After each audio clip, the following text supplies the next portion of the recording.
peristiwa Sistignas kemarin. Ada apanya dengan Sistignas kemarin? Mengapa Kristen menolak Sistignas? Ini terungkap dari sebuah majalah yang antara lain yang terbit di Amerika, majalah Fortune, Juli 2001. Dari Juli 2001 yang lalu, majalah Fortune sudah mengingatkan kita umat Islam. Cover depan majalah itu adalah James Riyadi. Titelnya James Riyadi, The Most Dangerous Man to Muslim. Apa bahayanya James?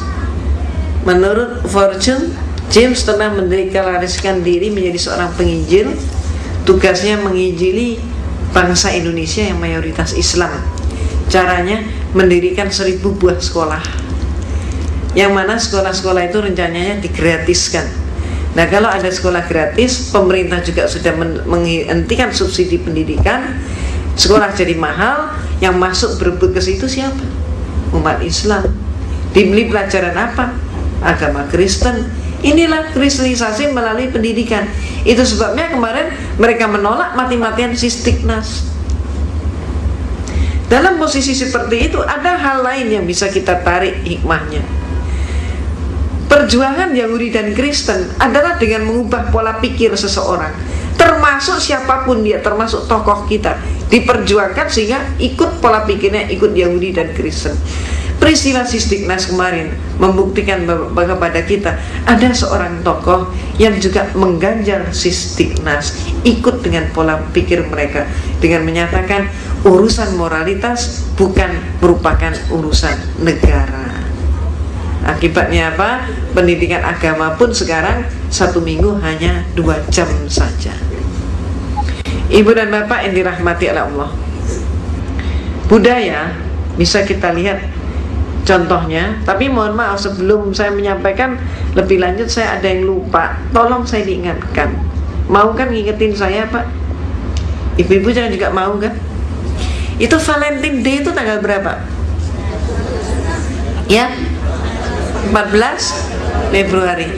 Kalau hari Natal tanggal berapa? 25 Desember. 1 Muharram kemarin tanggal berapa?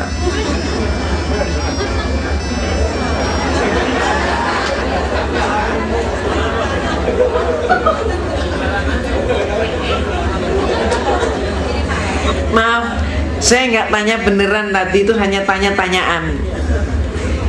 Maksud saya apa sih? Mengajak kita semuanya, termasuk diri saya, ayolah kita bercermin diri. Kita ini lebih kenal budaya mereka daripada budaya kita sendiri. Jujur-jujur aja deh. Di antara bapak ibu yang hadir, tolong saya tanya jujur, adakah yang tidak membuat program untuk akhir tahun nanti?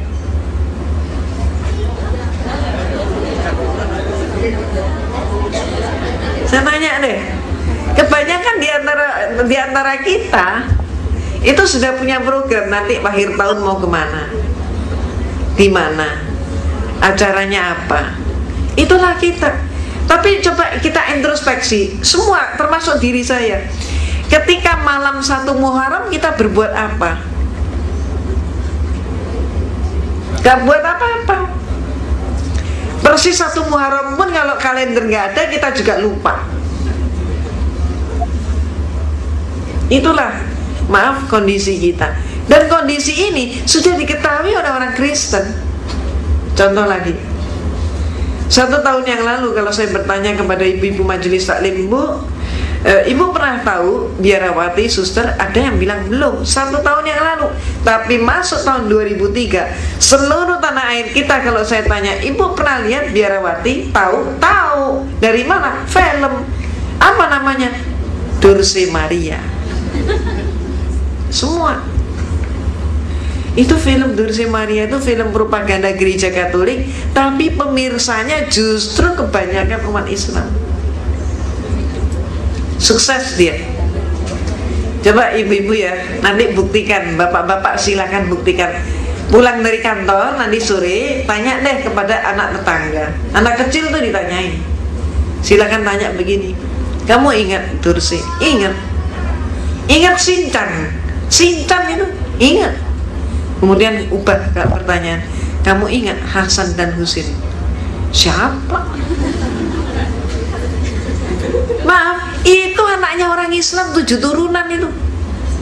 Hasan Husin nggak kenal.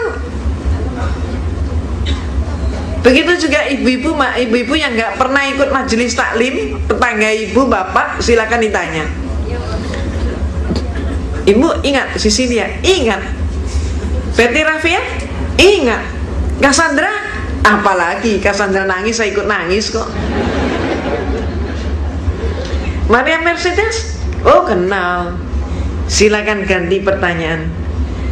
Siti Fatimah radhiyallahu anha? Jawabnya hanya satu kalimat pendek, putri Rasulullah, titik. Nggak kenal lagi. Padahal sekali lagi 7 turunan Islam. Inilah kondisi kita. Sekali lagi, kondisi ini sudah diketahui oleh orang-orang Kristen. Contohnya, ada seorang pendeta Kristen Betani, pemimpin gereja Betani, namanya Dr. Suradi. Dia praktek di Jalan Proklamasi tiap sore, prakteknya praktek gratis. Pasien yang datang dipersilakan makan minum dulu sampai puas, kemudian diperiksa, nggak dikasih resep, langsung kasih obat. Pulang seringkali masih diberi transport. Dia dalam berbagai seminarnya mengatakan, jangan takut-takut mengkristenkan umat Islam, karena umat Islam yang paham Al-Quran jumlah mereka tidak lebih dari cuma 2%. Maaf, tidak lebih dari cuma 10%. Ingin saya tanya pada Bapak Ibu, kira-kira benar nggak yang paham Al-Quran tidak lebih dari 10%? Prihatin kan? Ini saya bawa kaset. Berkenankah Bapak Ibu saya perdengarkan 1 menit? Boleh? 1 menit setengah? Oh, boleh. Baik. Kaset ini, jangan nantang maghrib dong. Kaset ini, mari kita tebak. Dalam kehidupan kita ada 3 buah macam bacaan. Bacaan pertama, kitab suci Al-Quran. Bacaan kedua, puji-pujian. Bacaan ketiga, bacaan yang lain. Dari Ahmad sudah pernah dengar belum? Yang dengar, sekarang kita saksikan mereka yang belum tahu jawabnya apa. Kita saksikan bersama. Nah, mari kita tebak, ini bacaan apa? Al-Quran kah?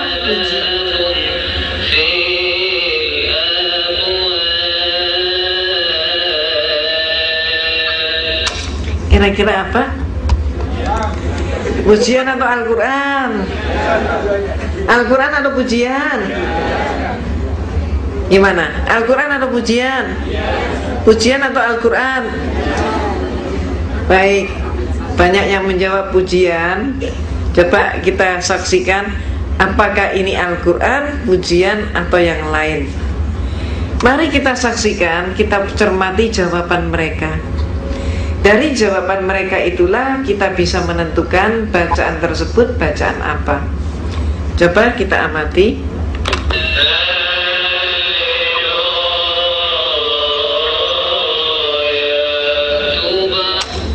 Apa jawabnya? Haleluya. Coba sekali lagi.